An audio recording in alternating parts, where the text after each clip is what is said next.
Diawali dengan sebuah pemandangan bukit batu yang sangat terjal, lalu terlihat seorang perempuan yang bernama Becky yang sedang melakukan kegiatan ekstrim, yaitu panjat tebing.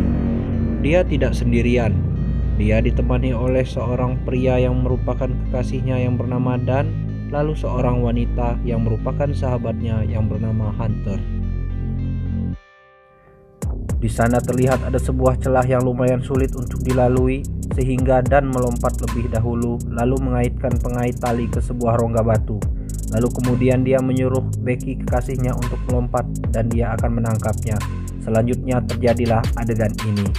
Wow.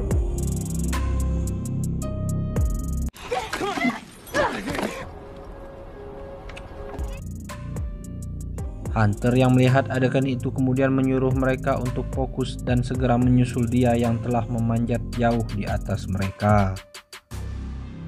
Singkat waktu dan berencana mengaitkan pengait tali di sebuah celah. Namun tiba-tiba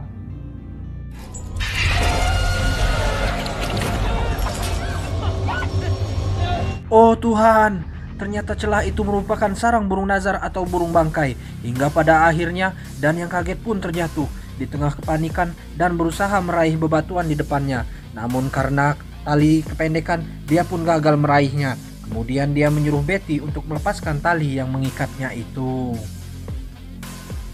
Saat sedang berjuang untuk meraih bebatuan di depannya, pengait tali yang tercantol di bebatuan itu terlepas, dan hal itu membuat Dan terjun bebas tanpa menggunakan pengaman sedikit pun. Inna lillahi wa inna ilaihi roji'un. Dan inilah film Wah.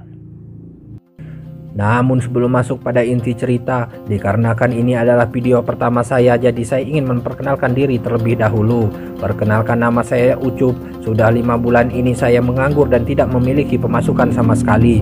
Sementara itu saya masih memiliki cicilan motor Mio dan hutang pinjol di beberapa platform, diantaranya Akulaku, ada Kami, Kredipo, dan masih banyak lagi yang lainnya. Dan karena itulah saya membulatkan tekad dan menyatukan pikiran untuk membuat konten ini. Dan dengan bermodalkan earphone yang sudah putus sebelah, itulah sebabnya kenapa ada suara motor, ada suara orang lewat, ada suara apapun itu terdengar. Dan juga HP jadul merek Xiaomi yang sudah agak ketinggalan zaman, serta dengan menggunakan paket darurat dari Telkomsel, akhirnya saya berhasil membuat konten ini. Untuk itulah wahai para penonton yang budiman, dimanapun kalian berada, entah itu dari Sumatera, Jawa, sampai Papua, apabila kalian sudah menonton sampai detik ini, berarti kalian telah dipilih oleh Tuhan Yang Maha Kuasa untuk memberikan dukungan dengan cara-cara yang telah ditentukan oleh platform YouTube ini. Dan saya ucapkan terima kasih pada kalian yang baru saja menekan tombol subscribe dan juga menekan tombol loncengnya. Untuk itu jangan lupa tinggalkan like dan komentar kalian juga. Terima kasih. Kita lanjut pada film. Scene dimulai dengan rentang waktu 1 tahun setelah kejadian nahas itu, yang mana Becky saat ini masih belum bisa menerima kematian sang kekasihnya itu. Di sini terlihat masih ada kotak abu dari jenazah sang kekasihnya itu. Pada suatu malam Becky sedang minum tuak di sebuah bar di dekat rumahnya. Terlihat jelas raut wajahnya menunjukkan bahwa dia benar-benar hancur karena kejadian itu.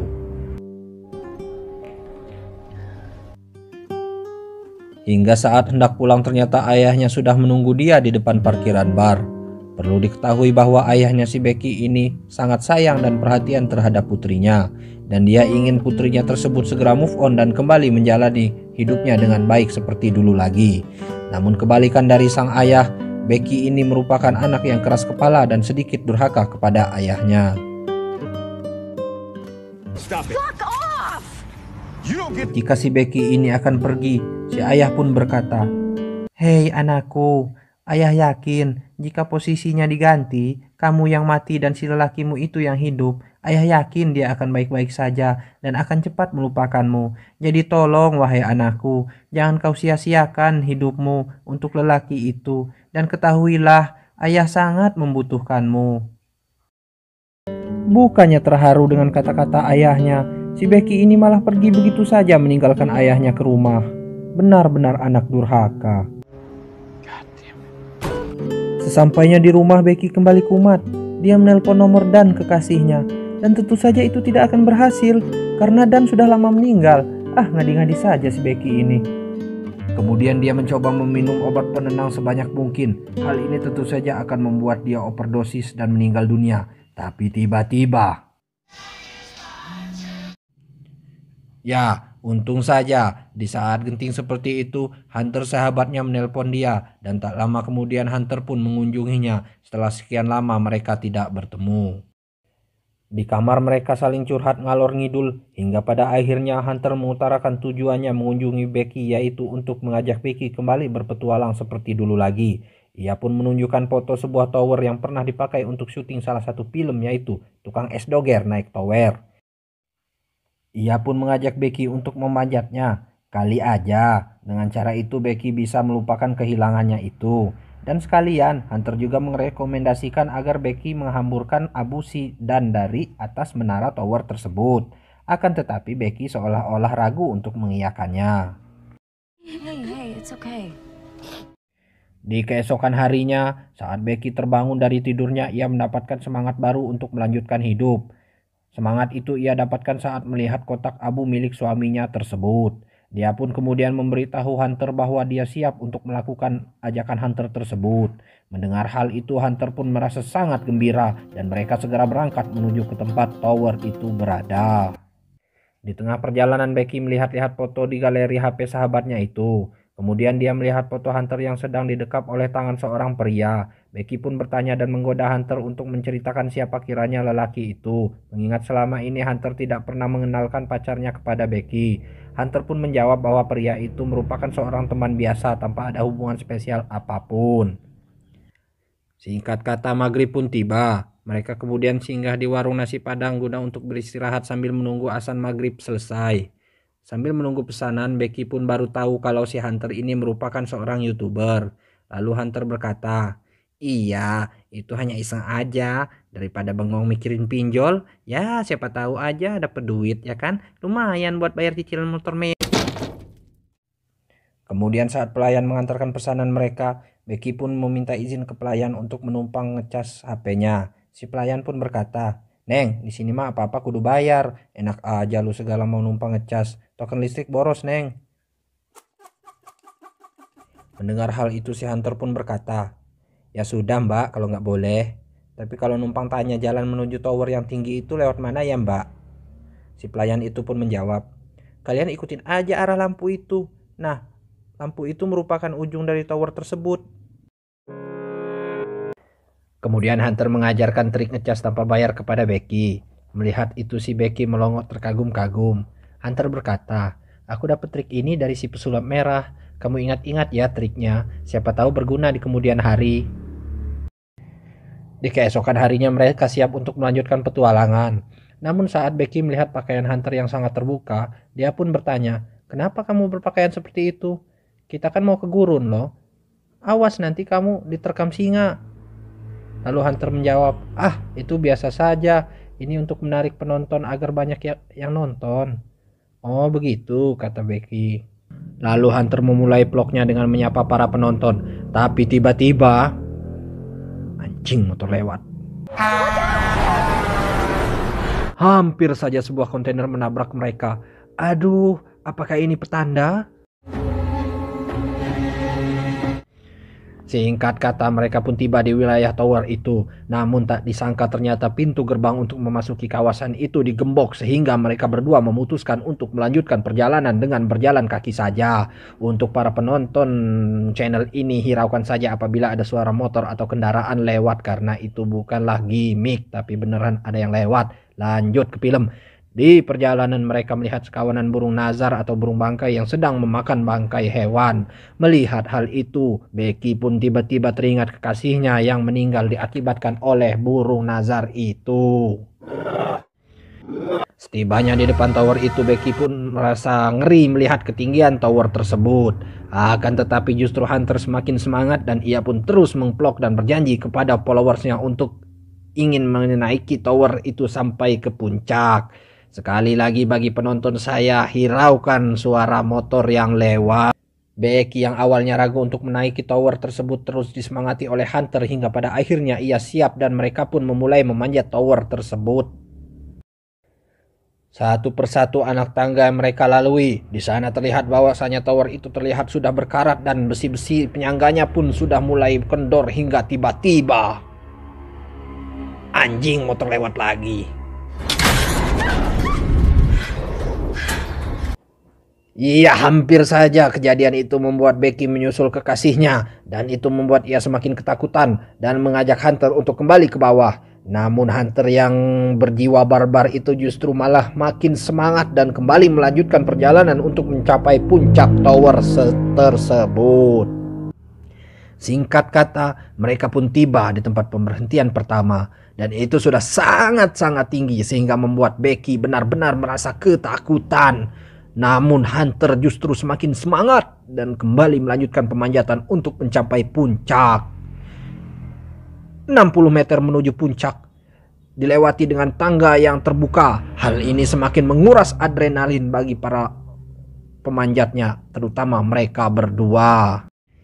Hingga di tengah pendakian sebuah parabola menghalangi jalan mereka berdua. Namun bagi Hunter itu tidak berarti apa-apa dan dia terus meyakinkan Becky untuk tetap melanjutkan pendakian tersebut. Saat mereka berhasil melewati parabola itu, tiba-tiba Becky pun merasa khawatir akan hal itu. Namun untuk turun sudah kepalang tanggung karena puncak tower sudah di depan mata. Anjing mobil lewat. Akhirnya mereka tiba di puncak tower yang memiliki pemandangan yang sangat menakjubkan sehingga membuat mereka melupakan betapa sulitnya mencapai puncak tersebut. Kemudian mereka melanjutkan dengan mengabadikan beberapa momen di sana dengan menggunakan drone. Dan bangsatnya lagi anjing ada motor lewat. Ada motor lewat dan lebih bangsatnya lagi si Hunter melakukan hal yang menantang maut guna memberi kepuasan untuk para penonton channel YouTube-nya nanti. Kemudian ia menyuruh Becky untuk melakukan hal yang sama guna untuk menghilangkan rasa takut. Meskipun awalnya Becky merasa ragu-ragu namun dia tetap melakukannya. Dengan sisa-sisa nyali yang sudah terkuras dari awal ia bergantungan di sana dan benar-benar menakutkan sekali dan sepertinya membuat dia kecepirit. Setelah melakukan hal gila itu mereka berdua terlihat sangat bahagia hingga tibalah saatnya untuk menghamburkan abu dari kotak penyimpanan itu. Lalu kemudian Becky berdoa, "Kang Mas, setelah sekian lama aku simpan engkau di kotak ini.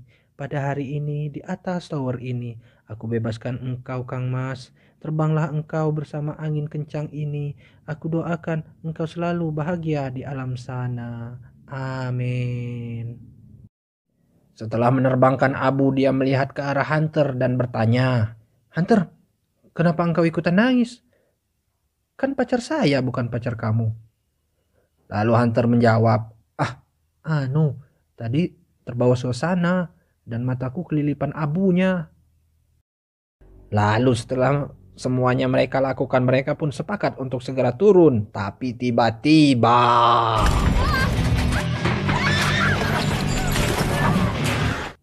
ya Tuhan, tangga yang akan mereka gunakan tiba-tiba copot dan terjatuh ke bawah dan ini membuat Becky hampir terjun bebas ke bawah sana. Beruntung saja Hunter dengan sekuat tenaga menarik Becky kembali ke atas dengan susah payahnya. Akhirnya Becky berhasil lolos dari maut tapi banyak motor lewat. Anjing. Saking ngerinya hal itu mereka hanya bisa tertawa, namun hal itu berubah ketika mereka menyadari tidak ada akses lain untuk turun selain menggunakan tangga yang sudah bubar tadi. Kepanikan pun semakin menjadi ketika mereka menyadari bahwa tidak ada sinyal oleh HP mereka dan kembali semakin menjadi-jadi lagi setelah mereka tahu bahwa tas yang berisi makanan dan minuman yang mereka bawa ternyata jatuh dan tersangkut di parabola bawah sana. Di tengah keadaan yang mencekam itu mereka menemukan sebuah kotak darurat yang berisi teropong dan flare gun. Ini akan sangat berguna bagi mereka nanti. Dan tanpa Becky sadari ternyata pahanya terluka karena tusukan besi ketika dia terjatuh tadi. Kemudian Hunter berkata kepada Becky agar jangan panik dan tetap bersabar karena mungkin saja tangga yang jatuh tadi akan terdengar oleh orang-orang yang kebetulan ada di sekitar sana. Dan mereka akan mengirim bantuan. Waktu demi waktu berlalu, Hunter terus memantau keadaan di sekitar mereka dengan menggunakan teropong yang tadi. Dan dia melihat tidak jauh dari sana ada sebuah mobil kotak yang berbentuk rumah-rumahan psikopat yang terparkir di sana.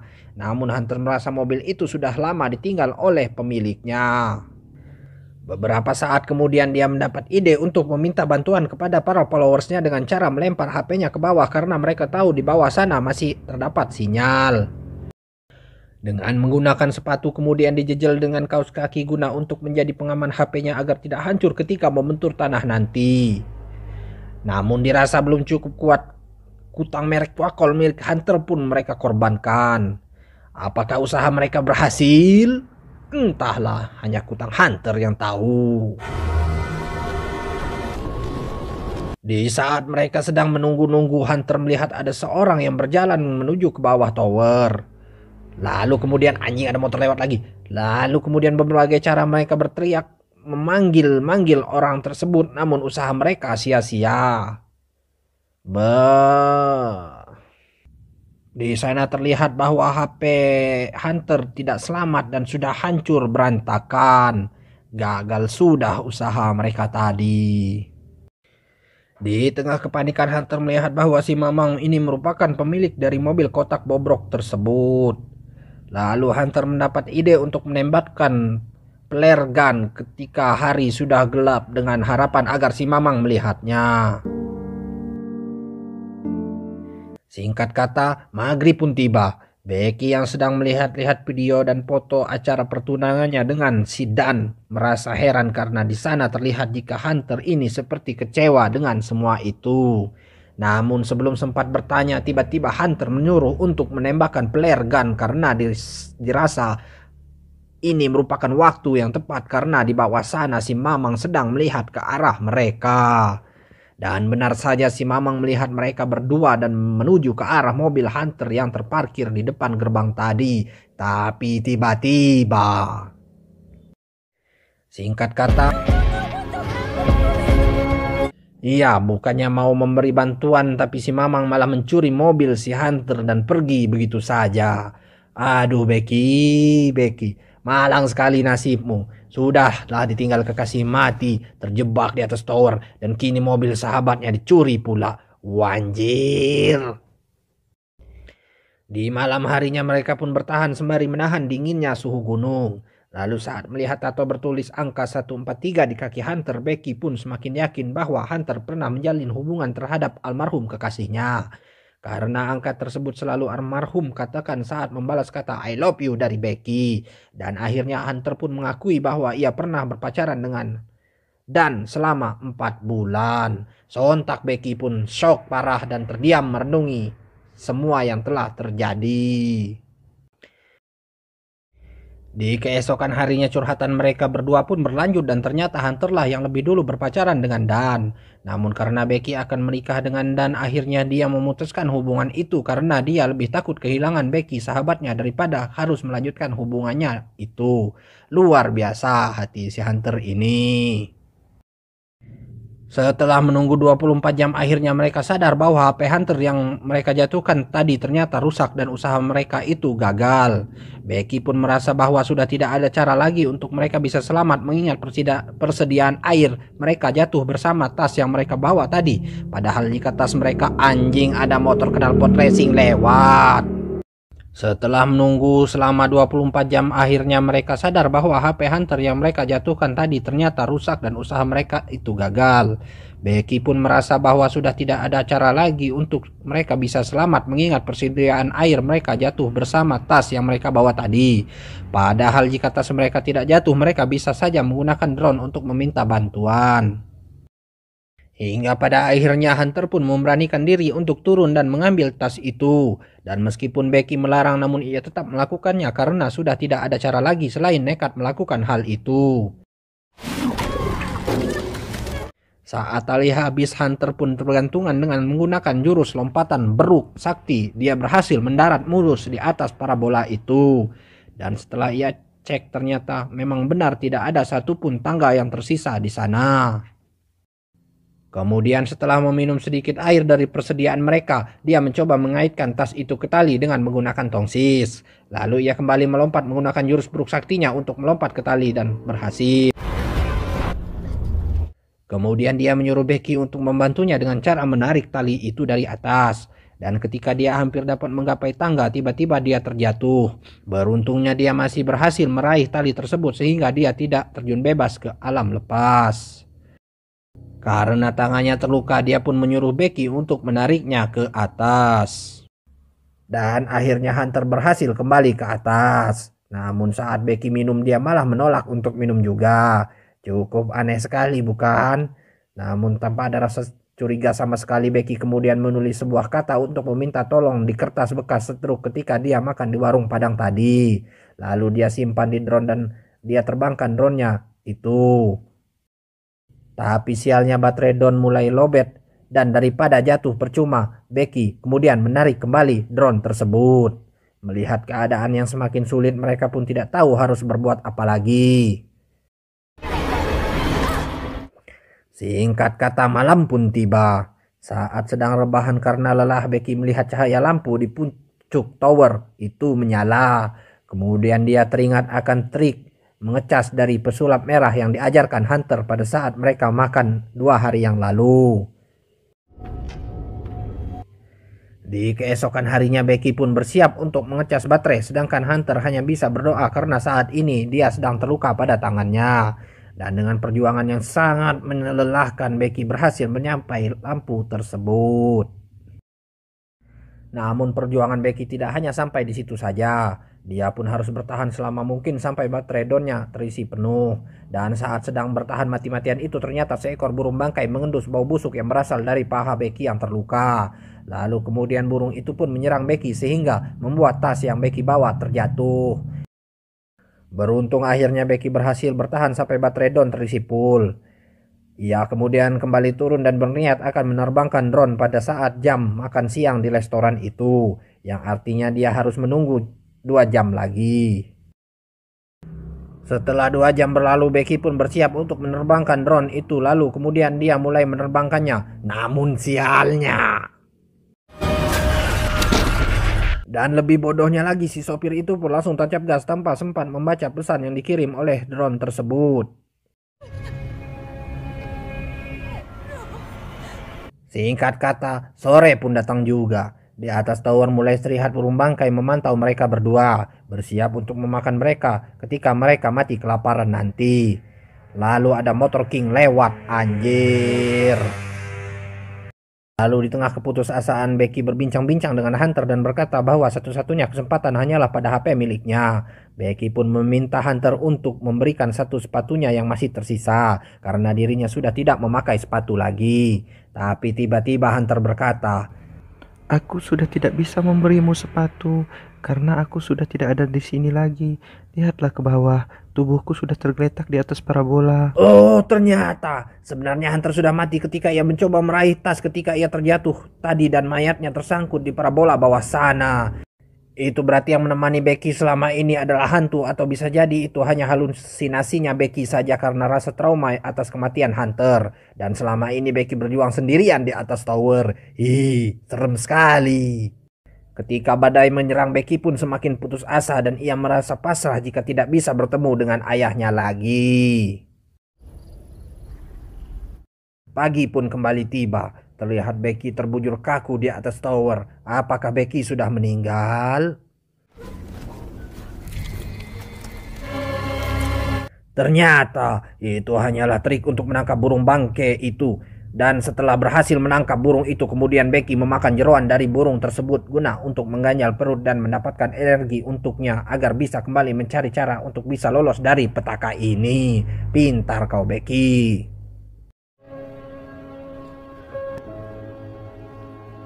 Dan setelah energinya terkumpul, Becky pun turun ke tempat jasad Hunter.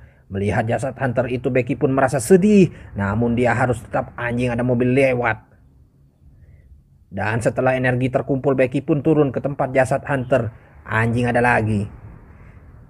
Dan setelah energi terkumpul, Becky pun turun ke tempat jasad Hunter. Melihat jasad Hunter, Becky pun merasa sedih. Namun dia harus tetap hidup agar dapat bertemu kembali dengan ayahnya. Kemudian dengan menggunakan handphone dia mengirim pesan kepada ayahnya lalu memasukkan handphonenya ke dalam sepatu Hunter. Dan mengingat ini adalah cara terakhir agar dia bisa selamat, dia kemudian ingin benar-benar memastikan bahwa handphonenya tidak rusak. Kemudian dia pun meminta maaf kepada jasad temannya tersebut. Anjing, bagian ini gue benar-benar ngeri anjing.